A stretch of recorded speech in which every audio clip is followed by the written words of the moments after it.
សួស្ដីអ្នកទាំងអស់គ្នាបាទថ្ងៃនេះគឺថាខ្ញុំ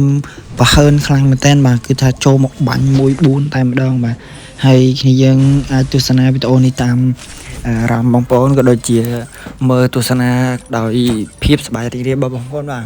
ហើយបងប្អូនកុំភ្លេចជួយ Subscribe ក៏ដូចជាជួយ Like Share ឲ្យខ្ញុំអ្នកមួយផងបាទដើម្បីខ្ញុំមានកម្លាំងចិត្តធ្វើវីដេអូបន្តទៀតហើយ event Free Fire ថ្ងៃនេះគឺចេញច្រើនខ្លាំងមែនតើបាទគ្នាយើងហើយក៏គ្នាយើងក៏ចង់ដាក់ក៏អ្នកទាំងអស់គ្នាដាក់ទៅហើយចាប់ទៅគ្រាន់ថា account ខ្ញុំគឺចាប់មិនងាយបានទេគ្នាយើងតើឥឡូវយើងចូលទៅដល់ game គ្នាយើងហើយ game នេះគឺថាបាញ់បានប្រហែលខៀវទៅមិនអីទៅគេព្រួតបាញ់យកគ្នាយើងពិបាកខ្លាំងមែនតើអ្នកទាំងអស់គ្នាធ្លាប់លេង1-4គឺថាដឹងហើយអ្នកគ្នាយើងបើសិនជាអ្នកទាំងអស់គ្នាចង់លេង1-4អីតើអ្នកទាំងអស់គ្នាទឹកដៃខ្លាំងតិចបាទអ្នកខ្លះឃើញបតចឹងតែមែនតែដល់ពេលចូលទៅដល់ក្នុងហ្គេមអូមិនបាច់និយាយគឺថាបាញ់ចុះខ្លាំងមែនតែនគ្នាយើងអើយកាន់តែកំភ្លើងខ្លីរះយើងចង់ងាប់ខ្ញុំហ្គេមនោះខ្ញុំលេង AM8 ម៉ែដាក់ខ្ញុំនឹងចង់ងាប់ហើយគ្នាយើងទៅទស្សនាវីដេអូទាំងអស់ពេញទាំងអស់គ្នាតើនេះយើងគឺថាខ្ញុំអត់បានកាត់ទេដោយសារតែខ្ញុំចង់ឲ្យអ្នកទាំងអស់គ្នាទស្សនាហើយវីដេអូពេញគ្នាយើងដល់ពេលអ្នកទាំងអស់គ្នាទស្សនាវីដេអូពេញអាចដឹងថាខ្ញុំលេងមិនឬក៏ប្រើ IQ មិនអ្នកទាំងអស់គ្នាអាចមើលបានបាទដោយសារតែខ្ញុំប្រើ IQ ផងខ្ញុំលេងកើបបាញ់ផងតែខ្ញុំមិនមែនកើបដល់ថ្នាក់យករ៉េងដោយការជំនាន់មុននេះយើងដូចថា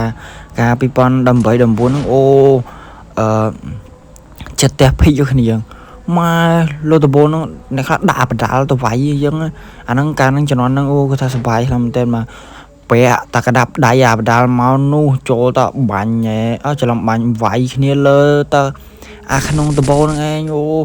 តើណាគេចោះដឹងងាប់ហើយតើណាគេចោះអត់មានឈាមអញ្ចឹងហើយឥឡូវនេះគឺថាខ្ញុំប៉ះគ្នាវានៅលើមួយហើយនៅក្រៅមួយអាក្រៅមិនដឹងមកពីខាងណាទេដល់ពេលវារត់មកអញ្ចឹងខ្ញុំក៏បាញ់ងាប់ទៅហើយតាមពិតទៅវាក៏បាញ់ខ្ញុំដែរដោយសារតែខ្ញុំរត់ទៅឲ្យវាបាញ់ហើយនេះហើយនេះអាប៉ែហ្នឹងអត់ដឹងមកពីណាទេគ្នាយើងឃើញអត់មុនហ្នឹងវាពាក់អាវខ្មៅដល់ពេលឃើញមកនេះពាក់អាវសវិញអត់យល់តែអ្នកទាំងអស់គ្នាកុំឲ្យថាខ្ញុំសាំតប៉ែច្រើនពេកចូលទៅមើលវីដេអូពេញទាំងអស់គ្នាទៅដើម្បីឲ្យដឹងថាការលេងរបស់ខ្ញុំមិនទាំងអស់គ្នាអូខេចាប់ផ្ដើម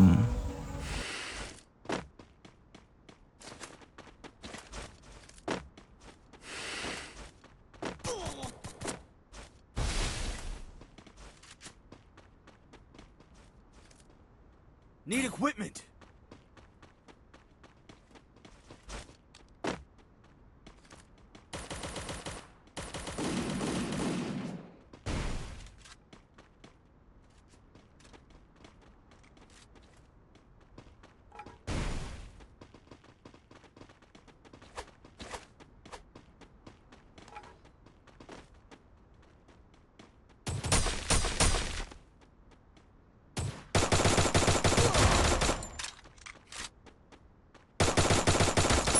Double kill.